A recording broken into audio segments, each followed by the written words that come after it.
ഭീകരവാദ ശക്തികൾക്ക് കടുത്ത ഭാഷയിൽ മറുപടി നൽകണമെന്ന് കേന്ദ്ര ആഭ്യന്തരമന്ത്രി അമിത്ഷാ. സാധാരണക്കാരുടെ സുരക്ഷ ഉറപ്പാക്കി ഭീകരവിരുദ്ധ പോരാട്ടം ശക്തമാക്കാനും അമിത്ഷായുടെ അധ്യക്ഷതയിൽ ചേർന്ന യോഗം തീരുമാനിച്ചു. ലഫ്റ്റനന്റ് ഗവർണർ മനോജ് സിൻഹ, അജിത് ഡോവൽ തുടങ്ങിയവർ പങ്കെടുത്ത യോഗത്തിൽ അമർനാഥ് തീർത്ഥാടന യാത്രയുടെ തയ്യാറെടുപ്പുകൾ വിലയിരുത്തി. റിയാസിയിൽ കുട്ടികൾ ഉൾപ്പെടെയുള്ള തീർത്ഥാടകർക്ക് നേരെ ഭീകരാക്രമണം നടക്കുകയും കശ്മീർ താഴ്വരയിൽ തുടർച്ചയായി സൈന്യവും സുരക്ഷാ സേനയും ഏറ്റുമുട്ടൽ നടന്ന പശ്ചാത്തലത്തിലുമാണ് കേന്ദ്ര ആഭ്യന്തരമന്ത്രി അമിത്ഷാ ഉന്നതതല യോഗം ചേർന്ന് സ്ഥിതിഗതികൾ വിലയിരുത്തിയത്. രാജ്യത്തിനാകെ വെല്ലുവിളിയാകുന്ന ഭീകരവാദ ശക്തികൾക്ക് കടുത്ത ഭാഷയിൽ മറുപടി നൽകാൻ അമിത്ഷാ നിർദ്ദേശിച്ചു. സാധാരണക്കാരുടെ സുരക്ഷയും പിന്തുണയും ഉറപ്പാക്കി വേണം ജമ്മു കശ്മീരിലെ സൈനിക നടപടിയെന്നും യോഗം തീരുമാനിച്ചു. കശ്മീർ താഴ്വരയിലും അതിർത്തി മേഖലകളിലും ഇതിനോടകം സൈനിക വിന്യാസം വർദ്ധിപ്പിച്ചിട്ടുണ്ട്. ജമ്മു കശ്മീർ ലഫ്റ്റനന്റ് ഗവർണർ മനോജ് സിൻഹ, ദേശീയ സുരക്ഷാ ഉപദേഷ്ടാവ് അജിത് ഡോവൽ, കേന്ദ്ര ആഭ്യന്തര സെക്രട്ടറി അജയ് ഭല്ല, കരസേനയിലെയും CRPF-ലെയും ഇന്റലിജൻസ് ബ്യൂറോയിലെയും ഉന്നത ഉദ്യോഗസ്ഥരും യോഗത്തിൽ പങ്കെടുത്തു. ഈ മാസം 29-ന് ആരംഭിക്കുന്ന അമർനാഥ് തീർത്ഥാടന യാത്രയ്ക്കായുള്ള തയ്യാറെടുപ്പുകളും പ്രത്യേക സുരക്ഷാ ക്രമീകരണങ്ങളും യോഗം വിലയിരുത്തി. ജനം, ഡൽഹി. ഈ വാർത്തയുടെ വിവരങ്ങളുമായി ജിഷ്ണു തന്നെ ഇപ്പോൾ നമ്മോടൊപ്പം ചേരുകയാണ് ഡൽഹിയിൽ നിന്ന്.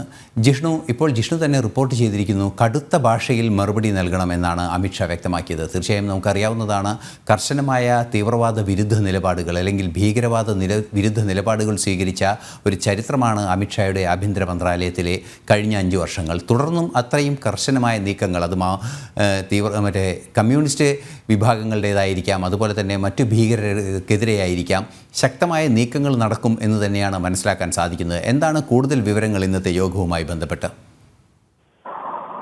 ഭീകരതയ്ക്കെതിരെ വിട്ടുവീഴ്ചയില്ലാത്ത നടപടി സ്വീകരിക്കണം എന്നുള്ള നയമാണ് 2014 മുതൽ മോദി സർക്കാർ കൈക്കൊണ്ടുവരുന്നത്. അതിന്റെ തുടർച്ചയായിട്ടുള്ള നടപടികൾ തന്നെയാണ് ജമ്മു കാശ്മീരിൽ ഇപ്പോൾ ഭീകരവിരുദ്ധ നടപടികൾക്കായി കേന്ദ്ര ആഭ്യന്തര മന്ത്രാലയം തീരുമാനിച്ചത് എന്നാണ് മനസ്സിലാക്കുന്നത്. കഴിഞ്ഞ കുറച്ചു ദിവസങ്ങളായി കശ്മീർ താഴ്വരയിൽ ഭീകരരും സുരക്ഷാ സേനയും തമ്മിൽ ഏറ്റുമുട്ടൽ തുടർച്ചയായി നടക്കുകയും ഒപ്പം റിയാസിയിൽ കുട്ടികൾ ഉൾപ്പെടെയുള്ള തീർത്ഥാടകർക്ക് നേരെ ഭീകരാക്രമണം നടക്കുകയും ചെയ്ത പശ്ചാത്തലത്തിലായിരുന്നു ഇന്ന് കേന്ദ്ര ആഭ്യന്തരമന്ത്രി അമിത്ഷാ ഉന്നതതല യോഗം ചേർന്നുകൊണ്ട് ജമ്മു കാശ്മീരിലെ സ്ഥിതിഗതികളും സുരക്ഷാ ക്രമീകരണങ്ങളും വിലയിരുത്തിയത്. ഈ യോഗത്തിലാണ് ഭീകരർക്ക് ശക്തമായ ഭാഷയിൽ മറുപടി നൽകണമെന്ന നിർദ്ദേശം കേന്ദ്ര ആഭ്യന്തരമന്ത്രി അമിത്ഷാ നൽകിയിട്ടുള്ളത്. പ്രത്യേക നയം രൂപീകരിച്ചുകൊണ്ട് അല്ലെങ്കിൽ പ്രത്യേക പദ്ധതികൾ രൂപീകരിച്ചുകൊണ്ട് കർശനമായ നടപടി ഭീകരതയ്ക്കെതിരെ സ്വീകരിക്കണം. കശ്മീർ താഴ്വരയിൽ നിന്ന് ഭീകരവാദ ശക്തികളെ പൂർണ്ണമായും തുടച്ചു നീക്കണമെന്ന തീരുമാനമാണ് യോഗം കൈക്കൊണ്ടിട്ടുള്ളത്. അതുകൊണ്ട് തന്നെ സാധാരണക്കാരെ, പ്രാദേശികവാസികളെ വിശ്വാസത്തിലെടുത്തുകൊണ്ടും അവർക്ക് പിന്തുണ നൽകിക്കൊണ്ടും അവരുടെ സുരക്ഷ ഉറപ്പാക്കിക്കൊണ്ടുമായിരിക്കണം കശ്മീരിലെ സൈനിക നടപടികൾ എന്നുള്ളത് കൂടി യോഗം തീരുമാനിച്ചിട്ടുണ്ട്. കഴിഞ്ഞ ദിവസങ്ങളിൽ സാധാരണക്കാർക്ക് നേരെയും ഒപ്പം സൈനിക പോസ്റ്റിന് നേരെയും ഭീകരവാദികളുടെ അക്രമം ഉണ്ടായിരുന്നു. ഇവരെ കണ്ടെത്തുന്നതിനായി കത്വ, ധോഡ, റിയാസി മേഖലകളിൽ ഇപ്പോഴും സംയുക്ത പരിശോധന തുടരുകയാണ്. ധോഡ മേഖലയിൽ കഴിഞ്ഞ ദിവസം നടന്ന ഏറ്റുമുട്ടലിൽ പാകിസ്ഥാൻ സ്വദേശികളായ 2 ഭീകരരെ സൈന്യം വധിച്ചിരുന്നു. അത്തരത്തിൽ ഭീകരവേട്ട കശ്മീർ താഴ്വരയിൽ സൈന്യം ശക്തമാക്കിയിട്ടുണ്ട്. താഴ്വരയിലും ഒപ്പം അതിർത്തി മേഖലകളിലും കൂടുതൽ സൈന്യത്തെ വിന്യസിച്ചുകൊണ്ടാണ്, സുരക്ഷ ഉറപ്പാക്കിക്കൊണ്ടാണ് ഇത്തരത്തിലുള്ള പ്രത്യേക ഓപ്പറേഷൻ നടക്കുന്നത്. ഈ പശ്ചാത്തലത്തിൽ കൂടിയാണ് ജമ്മു കാശ്മീരിലെ സ്ഥിതിഗതികളും നിലവിലെ സുരക്ഷാ ക്രമീകരണങ്ങളും കേന്ദ്ര ആഭ്യന്തരമന്ത്രി അമിത്ഷാ തന്നെ നേരിട്ട് വിലയിരുത്തിയിട്ടുള്ളത്.